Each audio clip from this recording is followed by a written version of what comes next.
What's good, my people, on this Saturday evening or this Saturday afternoon, wherever you want to call it? I'm your boy Z the Grill here, and I'm back with another video. And today I'm going to talk about Ty Lue. I'm gonna explain why I don't feel it was right for him to be fired in Cleveland so soon, this early in the season. And then I'm gonna talk about other things like the Jimmy Butler trade, and I heard he's just been officially traded to the Philadelphia 76ers, according to Carcino for life. Shouts out to him. I'm gonna find out if that's true or not, but and then I'm gonna talk about Dez Bryant before it's over, because I feel that's really devastating. But anyways, getting to Ty Lue now. For those who don't know, if you were living on the rock, Ty Lue was just like fired, I believe, last week. I know it's been a huge buzz. Everybody's been talking about it already, but yeah, he's been recently fired. Actually, the same day as Hugh Jackson. Now, Hugh Jackson, I can understand why they fired him. You know, the man was going through a lot of like family problems. The man lost his brother and his, and I believe his mom's. Just, you know what I'm saying, just over the summertime, or just this year alone. So I mean, he's been going through a lot of problems, and plus, the Cleveland Browns are still not progressing like they should be. I mean, part of it was the GM's fault down there in Cleveland. Okay, you don't sign up. Like I said, Dez Bryant should have been signed right then and there doing Hard Knocks. I mean, they would have inked Dez Bryant. Dez Bryant probably would have been hurt. But I'm gonna get to that. I'm gonna get to him later on in the video. But yeah, Ty Lue was fired, which I don't agree with. Okay, because for one, man, Ty Lue coached that team to 3 NBA Finals, and yeah, you had LeBron James, but LeBron not the only one on that team. What Tyronn Lue was able to do with that team was way better than what David Blatt was doing. Because let me tell y'all something. You know, Tyronn Lue actually understands the game better than Blatt. Okay, David Blatt was not really a player like that in the NBA. Tyronn Lue is an ex-NBA player himself. Okay, and that man played with the Los Angeles Lakers under Phil Jackson when they three-peated. Tyronn Lue understands play calling. He understands schemes and the formations from a player standpoint. He knows how to relate to those players better than David Blatt could. So when LeBron fired Blatt, that was the better decision. Because even if Kevin Love and Kyrie is injured, you're still supposed to put in more guys into your rotation. You gotta know where to you gotta know how to adjust. And one thing about Tyronn Lue, he does not he knows how to adjust to roster changes. And even last year, man, Tyronn Lue went through at least 3 roster changes. The first roster change is when, Kyrie Irving got traded, and they got Isaiah Thomas, and IT was out because of surgery, and he had to stall in Derrick Rose. Okay, and they had to go with they had to put in Derrick Rose, and that didn't last that good because Rose is always hurt. And you had Wade, so you have to put Wade in the lineup. Okay, so that's another thing you have to deal with, because Wade wanted to play with his buddy LeBron, but that didn't work out too well. We didn't even see Wade in the finals, which I feel Wade should have stayed in the finals. Trading to Miami was not the best move at all, because Wade would at least gave them that veteran presence. Dwayne Wade in the NBA finals with LeBron would have worked out better, because they've been to 4 together. So I would have traded everybody else. Wade I would have kept, because Wade could still get down. Wade could still play. Trading Wade was not smart, but again, that's past now. That's neither here or there. But anyways, so yeah, they went through different roster changes. You had Crowder over there. Crowder was actually all right, but you traded those guys for exchange for Larry Nance, Jordan Clarkson, and Rodney Hood, and George Hill. Okay, and despite that, the Cavaliers were still able to get to the Eastern Conference. They were still able to get past Boston, despite that. Okay. But my thing is, it's not Ty Lue's fault that LeBron James decided to leave Cleveland for a second time and then go over to the Western Conference to join the Lakers. You know what I'm saying? That's not, you can't blame that on him. All right? Yeah, LeBron James leaving left a void with the Cavaliers, because again, this is Dan Gilbert. You see, a lot of this has to do with the management. See, you can blame these coaches all you want to. Sometimes it's not the coach's problem, it's the management not making the right roster decisions. Because Dan Gilbert should have known, okay, LeBron leave, you got to have a backup. You got to have somebody there to take his place immediately. And I understand you got Colin Sexton, but you got Jordan Clarkson who could start for you, and you got George Hill. Those are starting point guards. You really need Sexton. Instead of getting Colin Sexton, I would have went after Bridges, or I would have went after Knox or somebody like that. I would have tried to get me a forward. I don't know why in the hell they didn't get them small forward. Even the guy that Clippers had picked up before they traded him to Charlotte would have been nice for him. Actually, would have been much better for him. Okay? Once LeBron left, the Cavaliers became another rebuilding team, just like they did in 2011. For those that remember, the first time LeBron James left and went to Miami, okay, the Cavaliers were stuck and basically, you know what I'm saying, like they basically stuck in a like a hole. Like they was literally like clueless after that. They didn't know what to do. They didn't try to replace LeBron at all. Now going after Kyrie Irving was actually the best move because you needed to replace you needed another point guard. You got to replace Mo Williams and Baron Davis, who left them anyway. Okay, Baron Davis already passed his prime when he came over there. But again, why you don't get you a new small forward? At least trade for a small forward. Okay, this is the issue here. Y'all left Ty Lue literally have to use guys in the lineup that should not be there no more. Like J.R. Smith and Kyle Korver, those guys, those two are done. Okay, those two played in the NBA that's not around no more. When J.R. was in his prime and Kyle Korver was basically, you know what I'm saying, in his younger years, when he was in his younger 20s and everything, in his Philadelphia and Utah Jazz and Atlanta Hawks days, the NBA was different. That was an entirely different game. Okay? Those two don't have it no more. Kyle Korver is not a small forward. He's just not. Yeah, he may have the height to be a small forward, but he doesn't have the size. He's lacking size. Okay? Kyle Korver cannot guard nobody. This is why the Atlanta Hawks had problems against Cleveland the first time. This is why the Atlanta Hawks never, you know what I'm saying, got no further, is because Kyle Korver has a problem guarding certain people. Okay? Inside the paint, he's basically getting bulldozed. He's getting pushed around. Kyle Korver can't guard a Giannis. He can't guard a Kawhi Leonard. You know, he can't guard up against a LeBron James, a Kevin Durant. He has problems against those particular size players. Even against a Ben Simmons and Joel Embiid, yeah, he's going to have issues there. Kyle Korver is just a spot-up shooter. And yeah, the man scored 22 points, but no, Cavaliers got too many problems. They need a small forward that can do it all, man. Not only can the forward shoot threes, but he can guard defensively. He can guard multiple positions. He could clean you up inside the paint. That's what the Cavaliers are missing right now. They need to replace LeBron James. And trying to replace LeBron with Kyle Korver is not it. And even Rodney Hood, man. Rodney Hood, I'm sorry to say, I mean, Rodney Hood had potential, but he should have stayed at Utah Jazz. He had no business going to Cleveland. Like I said, Rodney Hood don't fit in with Tyronn Lue's coaching. That's the wrong system for him. He's better off staying with Coach Snyder. I don't know why the Utah Jazz decided to trade him. If you would have kept Rodney Hood with Donovan Mitchell, that would have been better for him. Because then they wouldn't have no problems against Houston Rockets at all. You know, they would have no problems getting to the Western Conference Finals because Rodney Hood was good for them. Rodney have to go to another team and learn a new system. Doesn't work. That's the problem with Rodney Hood. They trying to make Rodney Hood a small forward. He's not a small forward. He's a shooting guard. Okay, he's a two guard. I mean, don't get me wrong now. I mean, Rodney Hood has bulk.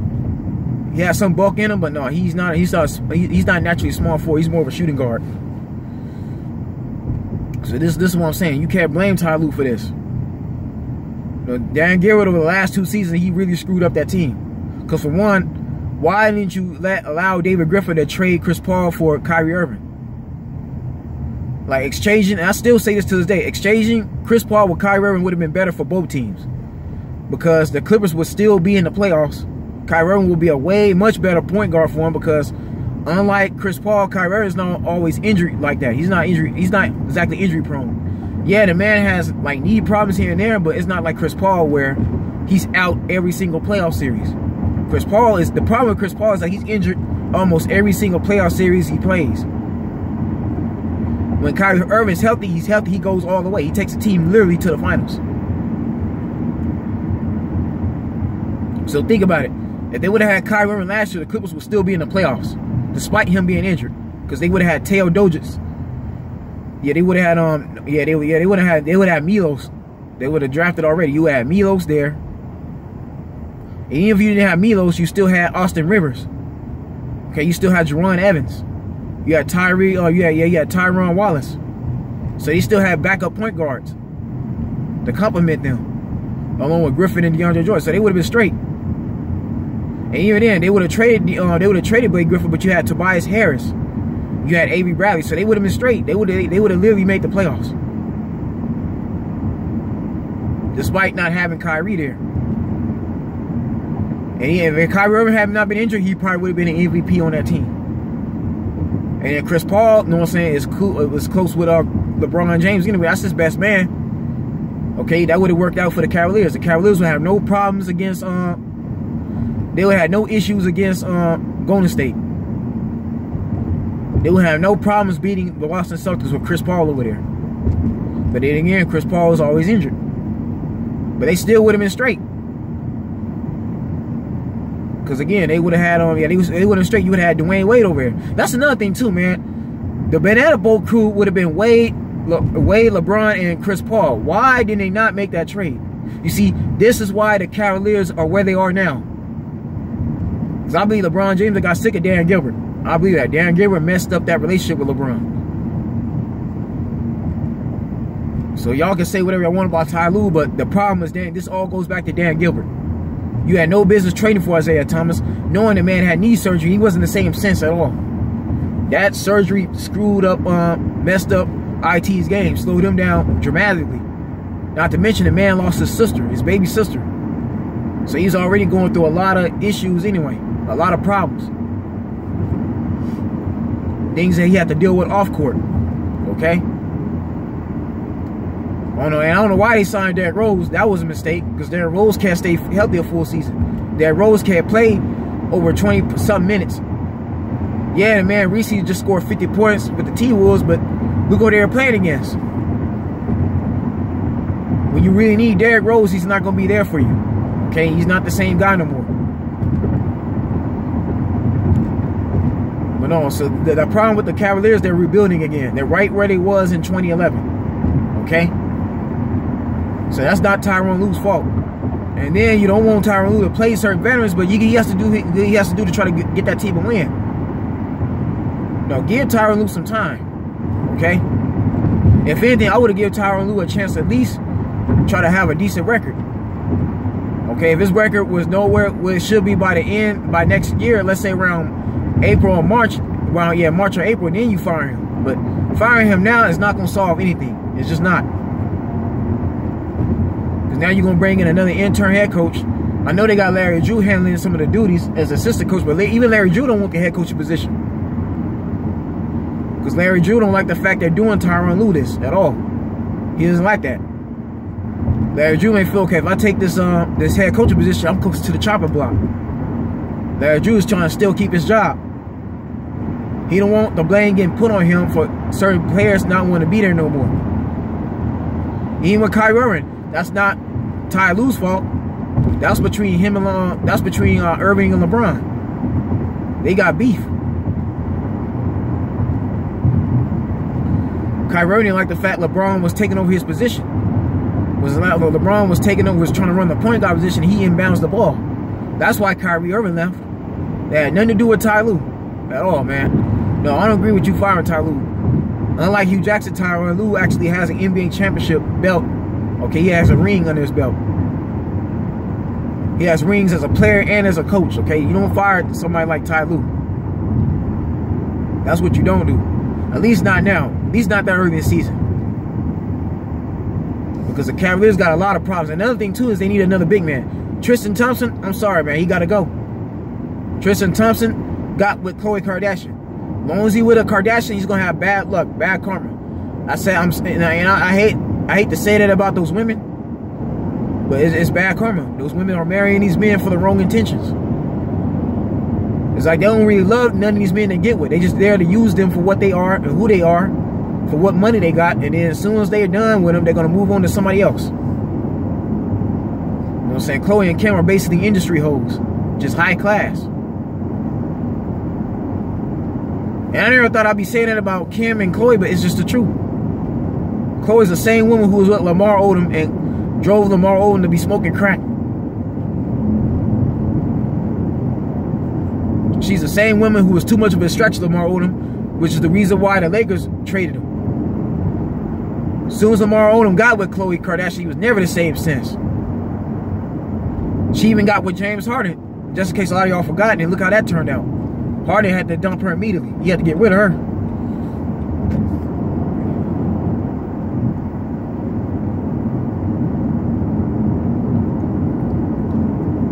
Same thing with Kim Kardashian and Chris Humphries. Look how that turned out. Reggie Bush. These women, like I said, they giving these basketball players for the wrong reason. Just last season, Kendall was just with Blake Griffin. I don't know why in the hell Blake Griffin did that. But now you see why Blake Griffin had to go. Because Jerry West them wasn't having that. Just like I tell y'all, man, the Clippers ain't the same organization no more. They're not. There's a lot of things they're not tolerating no more. Jerry West was brought as an advisor for the reason that he wants to, Steve Ballmer believes that Jerry West can help him get a championship team like Joe Lacob did with the Warriors. So with that being said, Jerry West ain't gonna put up with a whole lot of things. Certain bullshit, excuse my language, it's not gonna run with Jerry West no more. Just not. So the fact that Blake was going with Kendall Jenner, knowing he had a baby mama, that's why he's paying all his child support now. And then, you know what I'm saying, him getting injured, and it didn't help that he got injured again. But no, I'm saying, man, Blake getting with Kendall, that didn't work out at all. No, it's bad luck. Jerry West been knew about what them women do to black men, especially these athletes. So no, he wasn't gonna tolerate that in the Clippers organization. So Blake had to go. And then you see, where's Blake Griffin now? He's on the Detroit Pistons. Pistons ain't gonna be doing nothing too much of nothing.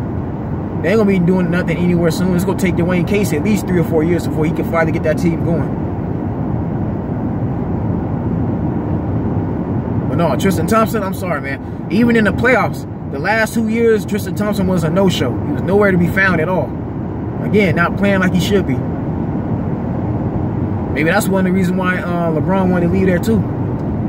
Tristan Thompson's hard-headed ass. And then J.R. Smith. Bonehead plays. Okay? And even now, man, J.R. is not even getting along with Sexton at all. Instead of trying to tear him down, man, teach him some things. Mentor him. Show him how to run the offense. These veterans getting on these young players is not helping. This is why a lot of them don't need to be in the league no more. J.R. Smith, Kyle Korver, okay? Tyson Chandler should not even be here anymore. He should have retired 4 or 5 years ago. He's not going to really be helping the Lakers any much like that. He doesn't even average the points he's supposed to be averaging. But that's them. But no, man, these veterans got to go. Even Vince Carter. Vince Carter don't belong in an Atlanta Hawks uniform. All Vince Carter doing is taking away from those younger guys. These veterans are the reason why a lot of younger players can't really develop like they should be. And what J.R. Smith is doing to Colin Sexton is no different than what Gilbert Arenas. What Arenas was doing to John Wall before Arenas got traded out of there, before he got released. Gilbert Arenas got threatened that John Wall was taking his position, taking his spot, but John Wall was just trying to be a better player. All John Wall cared about was helping the Wizards become a playoff team and a championship team, and then Gilbert Arenas kept trying to outstage him. Kept trying to get pissed off over him. But Gilbert Arenas was already getting phased out anyway, but still, man, Wall was still a youngster at the time. And instead of trying to help that man, you want to tear that man down. Okay, that's not what's going to help you become better as a player or as a teammate.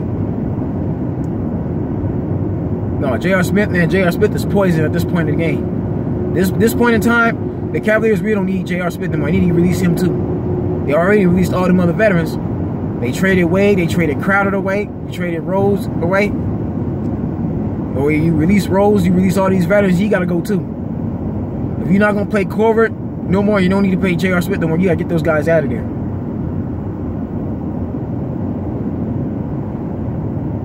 So with that being said, I guess it's time for Cleveland to rebuild. They need an entirely young roster, but again, You can't be firing a coach that got you to 3 NBA finals in a row, that won you 3 Eastern Conference championships. You can't be doing that. That's a bad look. Because anytime a team loses their star player, it's going to take them a while to recover unless they got some backups. And the Cavaliers are no way, shape, or form the Boston Celtics right now. They're not even in the same position. See, when Gordon Hayward got injured in the first game of the season, they already had Jason Tatum and Jaylen Brown. They already had Marcus Morris. Okay? The Celtics were prepared for injuries because they drafted guys who could take up the torch. They could take up that mantle. They could hold it down. The Celtics are loaded it because Ainge is a smart man. Ainge knows how to build rosters. Ainge knows how to build chemistry. Ainge knows who to find and who to go after. Okay? Darren Gilbert has not been learning nothing from his Eastern Conference rival at all. Thus, why they have the problems they have now. So no, I don't believe Tyronn Lue should have been fired. Okay? But no, then again, maybe it has something to do with that new GM they hired. I don't know what's up, because again, who you gonna find to replace Tyronn Lue at this stage in the game? Because at this stage of the game, there's not really too many other good coaches out there. I will say hire Mark Jackson. Mark Jackson be the only one, or Kevin McHale. Those are like the only two I could see. I could come up right now as far as veteran coaches that actually be good for the Cavaliers. Not Brian Shaw. Okay? I don't got nothing against the brother, but Brian Shaw was rebuilding the Denver Nuggets, and that went nowhere. Brian Shaw can't rebuild a team. Brian Shaw needs to go to a team that's already got an established roster and then go from there. He doesn't do good rebuilding teams. Because he had Gallinari all that time, and Fournier, and still couldn't do nothing with him. You had Ty Lawson before he left. Couldn't do nothing with those guys. He had Kenneth Faried, Wilson Chandler. That was a potential team then. He didn't do nothing with him, so I wouldn't say get Brian Shaw, but you need somebody. They're not going to get Scott Brooks. Scott Brooks is currently on a contract with the Wizards. So again, man, they got to get somebody. Budenholzer got picked up by the Milwaukee Bucks. So I mean, if you go that route, you gotta bring in one of them, either Mark Jackson or Kevin McHale. Because Kevin McHale should have never been fired in Houston in the first place anyway. Okay, that was Dwight Howard's fault. And James Harden not speaking up for him. You know, said James Harden didn't have Kevin McHale's back at all. But again, you know, that's neither here or there. But I mean, I'm just saying, for Cavaliers' sake, they need to think of something. And as for Jimmy Butler being traded to Philly, that can help them out a whole lot defensively. You know, Embiid is a far better setter than Towns. I believe the reason why Butler didn't work out with Towns because Towns is not playing like he should be. He makes too many mental mistakes. He doesn't make the right decisions at all, offense or defensively. Okay. And then, and like I said, and plus too, man, Philly's in position to get to the finals anyway.